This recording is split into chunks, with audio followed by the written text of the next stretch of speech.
அனைவருக்கும் வணக்கம். இன்னைக்கு டிஎன்ஏல என்ன செய்திகள் இருக்கு அப்படின்னு சொல்லி பார்ப்போம். முதல்ல வந்து பார்த்தீங்கன்னா, மீளா நிலைக்கு செல்லுமா புவியின் காலநிலை அப்படின்னு சொல்லி குடுத்திருக்காங்க.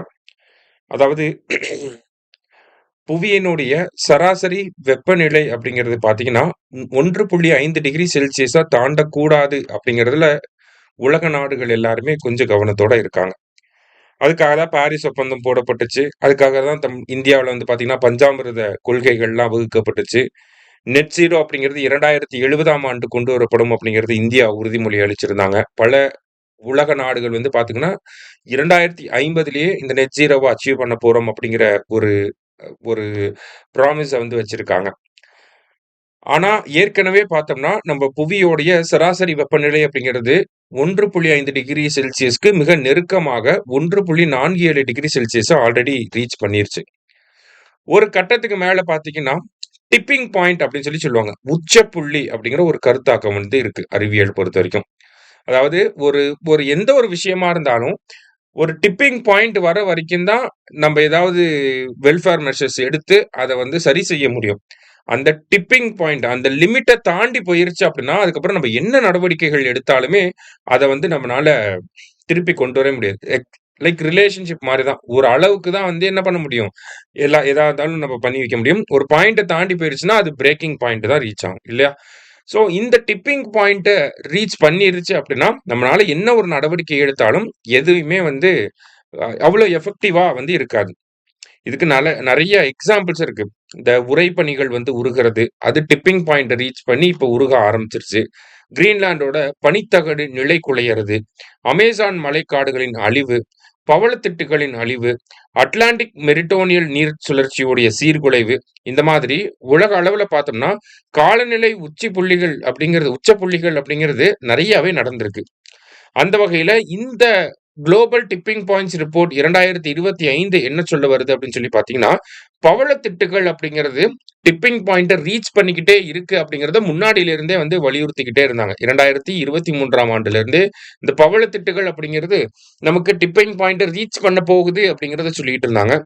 ஆனா 2025ல பார்த்தீங்கன்னா, அது டிப்பிங் பாயிண்ட்ட ரீச் பண்ணிருச்சு அப்படிங்கிற ஒரு விஷயத்த இந்த ரிப்போர்ட்ல வெளியிட்டிருக்காங்க. ஓகேவா? அதாவது பவளத்திட்டுகள பொறுத்தவரைக்கும் பார்த்தீங்கன்னா, அது வந்து உச்சப்புள்ளிய கடந்து சென்றுச்சு. இதுக்கப்புறமா அத நம்மனால மீட்டெடுக்க முடியாது அப்படிங்கிற ஒரு விஷயத்த சொல்லியிருந்தாங்க. பவளத்திட்டுகள பொறுத்தவரைக்கும் பார்த்தீங்கன்னா, அந்த பவளத்திட்டுகள் செழிப்போட இருக்கணும் அப்படின்னா 1.2 டிகிரி செல்சியஸ்ல சராசரி வெப்பநிலை அப்படிங்கிறது இருக்கணும். அந்த ஒரு வெப்பநிலைய நம்ம தாண்டிட்டோம். அதான் முன்னாடியே பார்த்தோம் 1.47 சராசரி வெப்பநிலையா இருக்கு. ஓகேவா? ஸோ இந்த மாதிரி இருக்கனால தான் நமக்கு பவளத்திட்டுகள இழந்துகிட்டே வரோம் அப்படிங்கிறத இந்த ரிப்போர்ட்ல வந்து சொல்லியிருக்காங்க. சரியா? அப்ப இப்போ ஆல்ரெடி நெறைய உச்ச புள்ளிகள வந்து நம்ம அடைஞ்சுட்டோம். இப்ப பவளத்திட்டுகளும் அந்த டிப்பிங் பாயிண்ட்ட தாண்டி போயிருச்சு. இதுக்கப்புறமும் மத்த விஷயங்கள்லாம் டிப்பிங் பாயிண்ட்ட தாண்டி போகாம இருக்கணும், சுற்றுச்சூழல பாதுகாக்கணும் அப்படின்னா நம்ப அ குளோபல் வார்மிங் அப்படிங்கிற ஒரு விஷயத்த ரொம்ப சீரியஸா எடுத்து அத கம்மி பண்றதுக்கு வொர்க் பண்ணணும் அப்படிங்கிறத சொல்றாங்க. சரியா? அடுத்ததா பார்த்தீங்கன்னா, இந்த எஸ்ஐஆர் அப்படிங்கிற வார்த்தை இப்ப அடிக்கடி தமிழக அரசியல்ல பயன்படுத்தப்பட்டு வருது. எஸ்ஐஆர் அப்படின்னு சொல்லி பார்த்தீங்கன்னா, ஸ்பெஷல் இன்டென்சிவ் ரிவிஷன். இதே எஸ்எஸ்ஆர் அப்படின்னு சொல்லி பார்த்தீங்கன்னா, ஸ்பெஷல் சம்மரி ரிவிஷன். சிறப்பு சுருக்குமுறை திருத்தம். எஸ்ஐஆர்னா சிறப்பு தீவிர திருத்தம் அப்படின்னு சொல்லி சொல்லுவாங்க. இப்ப எஸ்ஐஆர்ல என்ன பண்ணுவாங்க அப்படின்னு சொல்லி பார்த்தீங்கன்னா, வாக்காளர் பட்டியல வந்து அப்டேட் பண்ணுவாங்க. திருத்தம் செய்வாங்க. நெறைய பேர்கள நீக்குவாங்க. சில பேர் மைக்ரேட் ஆகி போயிருப்பாங்க. சில பேர் இறந்து போயிருப்பாங்க. அந்த பேரெல்லாம் நீக்கி விடுவாங்க. ஓகேவா? அப்டேட் பண்ணுவாங்க. அதுதான். பிரசன்ட் டேட்க்கு ஏத்த மாதிரி இந்த எலக்டோரல் ரோல்ஸ் இருக்கா அப்படிங்கிறத அப்டேட் பண்ணுவாங்க. சரியா? ஸோ எஸ்எஸ்ஆர் அப்படிங்கிறது அப்படி கிடையாது. நம்ம வந்து வாக்காளர் பட்டியல்ல நம்ம பேர சேர்த்துறது, இந்த மாரியான விஷயங்கள் தான் இந்த எஸ்எஸ்ஆர்ல வந்து நடக்கும். ஓகேங்களா? இப்ப எஸ்எஸ்ஆர் அப்படிங்கிறது ஆண்டுதோறும் நடைபெறக்கூடியது. அப்பதான் நம்ம வருஷம் புது வோட்டர்ஸ் வருவாங்க. புது வோட்டர்ஸ வந்து நம்ம என்ரோல் பண்ண முடியும். இந்த எஸ்ஐஆர் அப்படிங்கிறது 10 ஆண்டுகளுக்கு ஒரு முறை மட்டும் நடக்கும். கடைசியா இந்தியால 2004, 5 அந்த காலகட்டத்தில நடந்துச்சு. சரிங்களா? அடுத்தது இந்த எஸ்எஸ்ஆர நம்ப திருத்தத்தின் போது என்ன பண்ண முடியாது அப்படின்னா, நிறுத்தி வைக்க முடியாது. ஆனா வாக்காளர் பட்டியல எஸ்ஐஆர்ல அப்படியே ஸ்டாப் பண்ணி வச்சுருவாங்க. அப்டேட் பண்ணதுக்கு அப்புறம் தான் புது வாக்காளர் பட்டியல வந்து வெளியிடுவாங்க. சரியா? இந்த எஸ்எஸ்ஆர்ல பார்த்தீங்கன்னா, இப்ப எனக்கு 18 வயசு ஆயிருச்சு அப்படிங்கிறப்ப நான் போய் என்ரோல் பண்ணிக்கலாம். அத வந்து பலமுறை வந்து யாரும் அத வெரிஃபை பண்ண மாட்டாங்க. ஆனா எஸ்ஐஆர பொறுத்தவரைக்கும் வீடு வீடா வந்து பூத் லெவல் ஆஃபீசர்ஸ் வெரிஃபை பண்ணிட்டு போவாங்க. சரியா? உண்மை தன்மைய வந்து உறுதிப்படுத்திட்டு போவாங்க.